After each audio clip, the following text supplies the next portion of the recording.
আমার ইউটিউব চ্যানেলের পক্ষ থেকে প্রত্যেককে স্বাগত জানাই। আজকে আমরা আলোচনা করব রিজনিংয়ের যে টোটাল সিলেবাস, অর্থাৎ কোন কোন টপিকগুলোকে দেখলে আমরা ডব্লিউএপি বা কেপির মতো এক্সামকে ইজিলি ক্র্যাক করতে পারবো। ঠিক আছে, বিশেষত রিজনিংয়ে আমরা সর্বোচ্চ নাম্বারটা পাবো।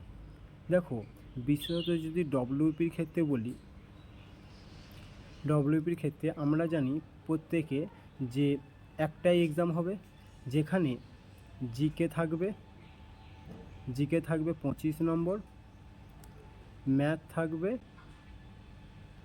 25 নম্বর, ইংলিশ থাকবে 10 নম্বর এবং তার সাথে রিজনিং থাকবে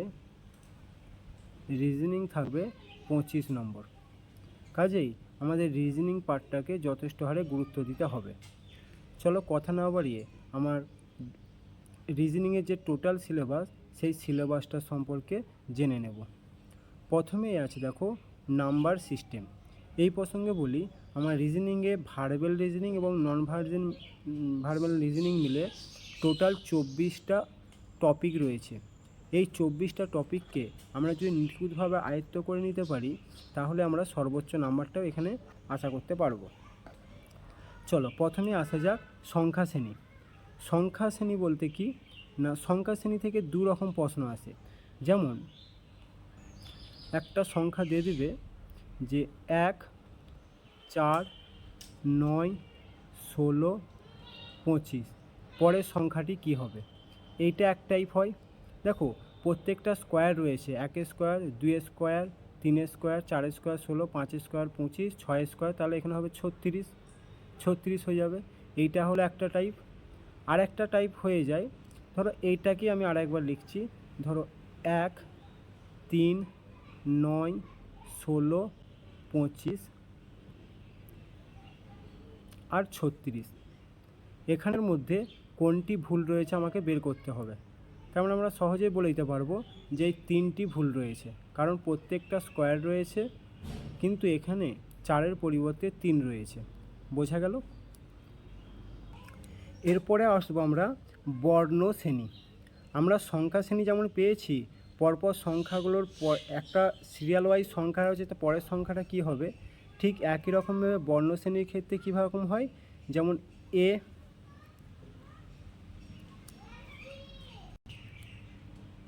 সি, ই, জি, আই, পরের সংখ্যা বর্ণটি কি হবে, এরকমভাবে দিতে পারে, বা বর্ণের সঙ্গে সংখ্যা মিক্সড করে দিতে পারে। ক্লিয়ার? তাহলে এটা হলো আমার বর্ণ শ্রেণী। এরপরে আসবো আমরা শ্রেণী বিভাজন। শ্রেণী বিভাজন জিনিসটা কি না, কিছু শব্দ পাশাপাশি দিয়ে দিবে এবং তাদের মধ্যে মিল কোথায়, বা যে কোনো একটা শব্দ বেমানান থাকবে, যেটা মিল নেই সেইটা খুঁজে বের করতে হবে। যেমন যদি বলি, একটা উদাহরণ দিই, মাসি, মাসি, পিসি, পিসি, ঠাকুরদা, ঠাকুরদা, আর একটা হলো কাকা। যদি বলে এখানের মধ্যে বেমানান শব্দটি নির্বাচন করো, তাহলে বেমানান শব্দটি কি, দেখো এখানে মাসি ছাড়া প্রত্যেকটা বাবার রিলেটেড, মানে বাবার বাড়ির দিক থেকে আমার বাকি 3টে শব্দ পাচ্ছি। তাহলে বেমানান শব্দটি হচ্ছে মাসি, কারণ এটা মাকে ধরে এই মাসিটা আসছে। এরপরে যদি আমরা 4 নম্বরে আসি, রয়েছে আমার সাদৃশ্য। এখানে কি পাবো না, এটা কয়েক রকমভাবে হয়ে থাকে।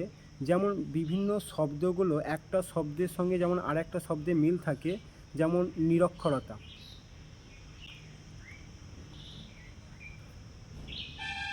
নিরক্ষরতা ইস্টু যদি শিক্ষা হয়, তাহলে হয়তো বলে দিল বন্যা, বন্যা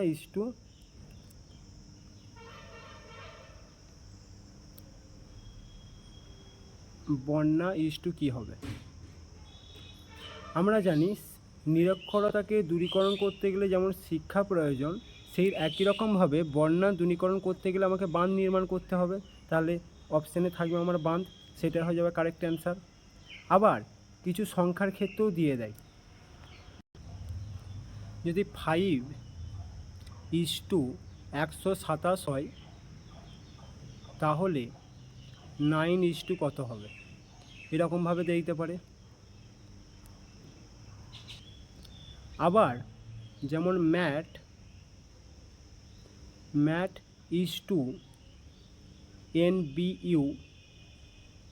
NBU হলে ডগ সমান কি হবে, এরকমভাবে এই তিনটে টাইপভাবে সাদৃশ্যটা পড়ে।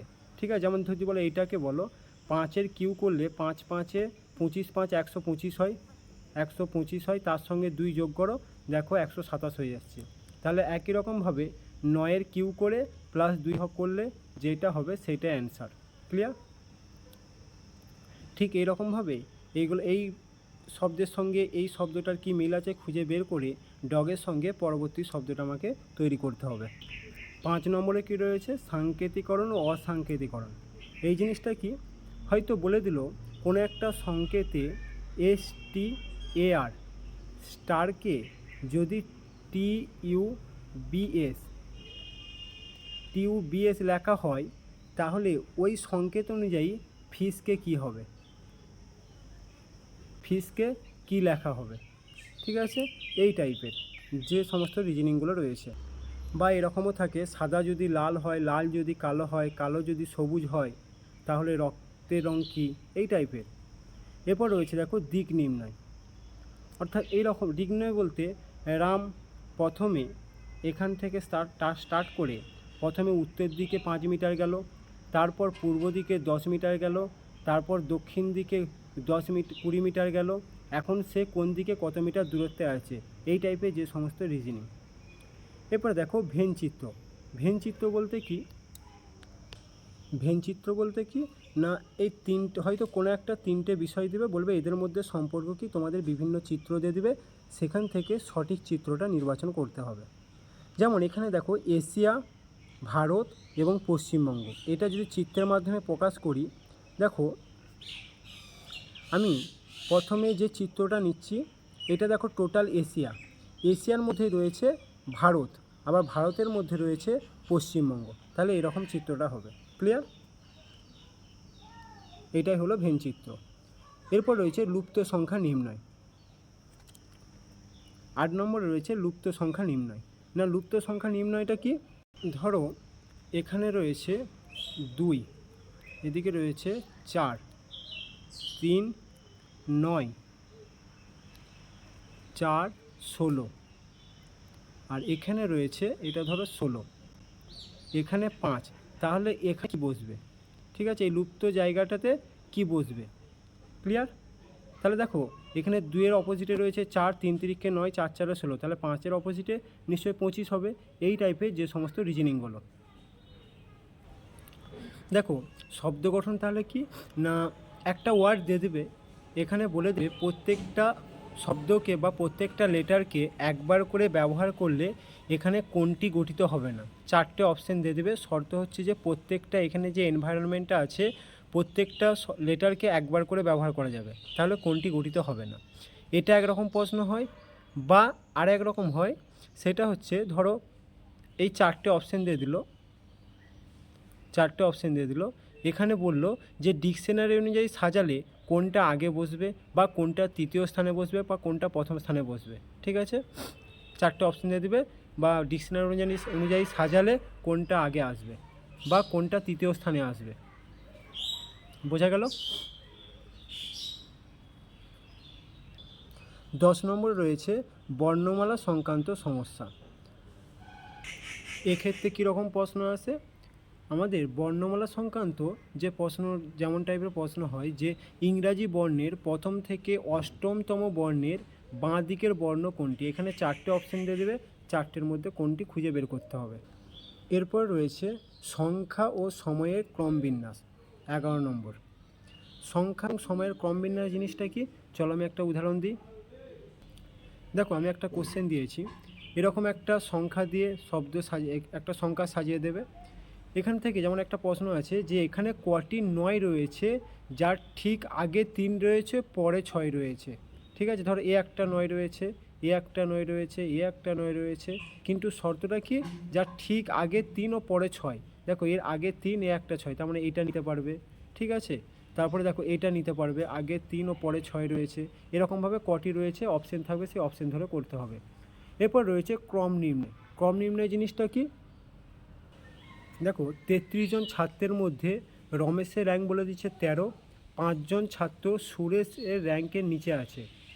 রমেশ ও সুরেশের মধ্যে কতজন ছাত্র আছে? এই টাইপের যে ক্রমগুলো, অর্থাৎ কার পরে আছে, তাদের মধ্যে কজন রয়েছে, এইগুলো হচ্ছে আমাদের ক্রম নির্ণয়ের মধ্যে পড়ে। ঠিক আছে, এখানে আমার টোটাল 12টা চ্যাপ্টার রয়েছে। 12টা চ্যাপ্টার থেকেই কম বেশি প্রত্যেক বছর প্রশ্ন আসে। চলো এরপর আমরা পরবর্তী আরও যে সমস্ত চ্যাপ্টারগুলো রয়েছে আমরা দেখে নেব। দেখো 13 নম্বর রয়েছে গাণিতিক ক্রিয়া। গাণিতিক ক্রিয়া জিনিসটা কি, ধরো আগেই বলে দেবে যে প্লাস মানে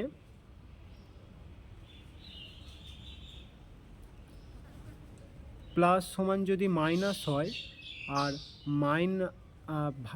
মাইনাস সমান যদি ভাজিত হয়, আর গুণ সমান যদি ভাগ হয়, তাহলে দেখো 2 গুণিত 4 ভাজিত 5 সমান কত হবে। এই টাইপের যে সমস্ত অঙ্কগুলো, সেগুলো রয়েছে গাণিতিক ক্রিয়া। ক্লিয়ার?